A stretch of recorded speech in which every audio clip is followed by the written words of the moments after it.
I'm Lex Thomas, and I'm here today with Town Planner Stephen Wallace. On March 6th and March 9th, Sterling residents were invited to attend two forums on the subject of economic development in Sterling. And at that time, Stephen had committed to the community that he would provide a follow-up to what information was gathered at those forums, and that's what we're here to do today. So welcome, Stephen. Thank you. Stephen, very successful forums. We enjoyed your presentations. And now tell us what is going to happen now. Well, we got some good feedback from the forum. The forum on Wednesday night was the same as what was presented on the Saturday morning.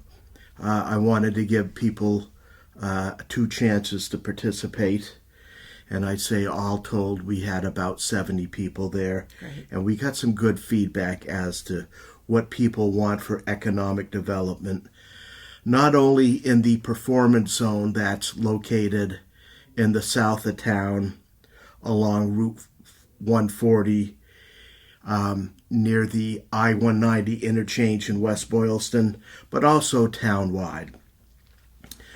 So, based on that feedback we received, the planning board and I have started working on revisions to the zoning bylaw.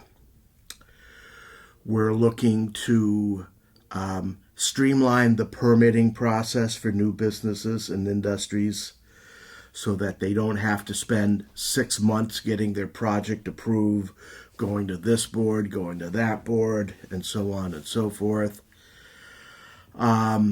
We wanted to revise the special permit language in the zoning bylaw and make it so that anything that needed site plan review, it would be the planning board that would issue the special permit as well.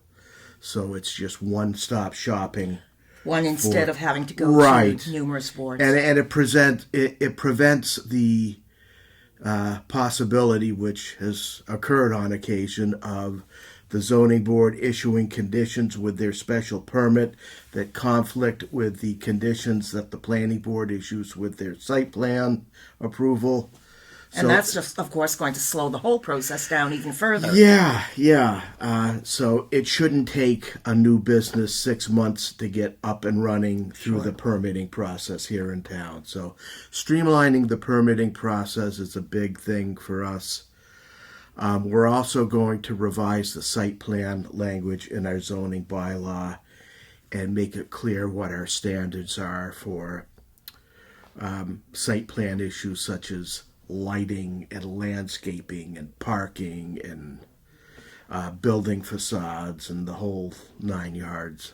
Now, I recall you saying at the forums, too, that one of the reasons that performance zone really hasn't been utilized is because of those bylaws and the language that's in there. Yeah, the performance zone's been on the books for 20, 30 years now, and it's 10 pages of bylaw language and an additional 15 pages of regulations. The language in that bylaw and the regulations, it's hard to understand, it's confusing, it's contradictory, and as a consequence, no one's made use of the performance zone, or it's very little use of it, because town officials can't understand it. How can we offer the guidance to people who want to develop in that area? And with 25 acres of vacant developable land down there, that's Sterling's most immediate opportunity for new economic development. So we want to streamline the performance zone. We're going to give it a new name. We're going to call it the Gateway Enterprise District. Well, I know the performance zone really created some confusion. People had no idea what it was. Yeah. So this will be a new economic development district We're going to do away with the 15 pages of regulations and the 10 pages of bylaw and treat it like all the other zoning districts where you just outline what's allowed in it in the table of uses in the zoning bylaw and its dimensional requirements as well. We, based on the feedback we got at the forums, that's what we're going to find in the new uses that we're going to allow there. Mm-hmm. It's all based on what people told us they wanted. Nothing radical. Can you give us an idea of the kinds of businesses? Yeah, sure. A lot built around capitalizing on Sterling's rural character mm-hmm.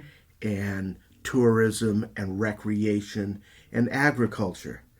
Folks would like to see a farmers co-op down there. Wow, yeah. And I'm going to be visiting some of the farmers co-ops in the region to find out how they got up and running, mm-hmm. and then have a talk with our agricultural commission mm-hmm. about how to do that here in Sterling. Now, it sounds as if both residents and the town are really looking to maintain the nature, the character of the town. Absolutely. With 38% of the town permanently protected, that will never be developed. The rural nature of Sterling is our primary asset. Right. Yeah. So what are the next steps now? Well, I've drafted the bylaw changes, and they are being reviewed right now by our building commissioner. He serves as the town zoning enforcement officer. Mm-hmm. So I want to make sure that he can understand the new bylaw changes and will be able to enforce them.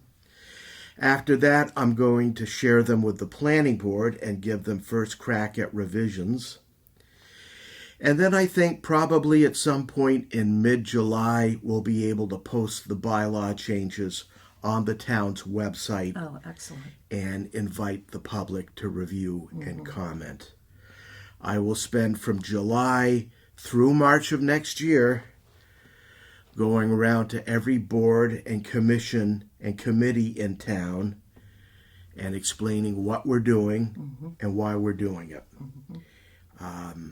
And then we'll have a couple public forums late this year and early next year to tell the people, we heard what you wanted, here's what we wrote, what do you think? The whole purpose of the outreach campaign is to get people comfortable with what we're proposing. Mm-hmm. The last thing you want to do is have people show up at town meeting and say, well, what the heck is this? We didn't know about this. Sure. So we want to get people comfortable with what we're proposing. We want them to understand it. We want them to understand that there's nothing radical here. It's all based on the input they gave us at the forums.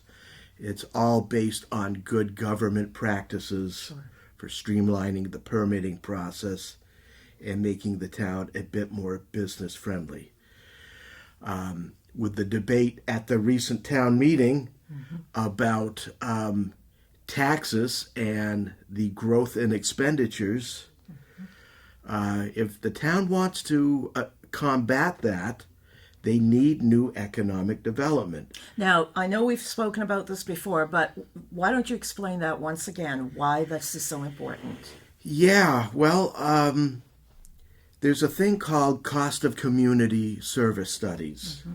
and that attempts to identify how much certain land uses pay in taxes versus how much it costs a town to provide municipal services for. Mm-hmm.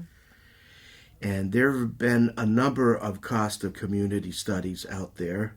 One was done for Sterling back in 2009 by the American Farmland Trust.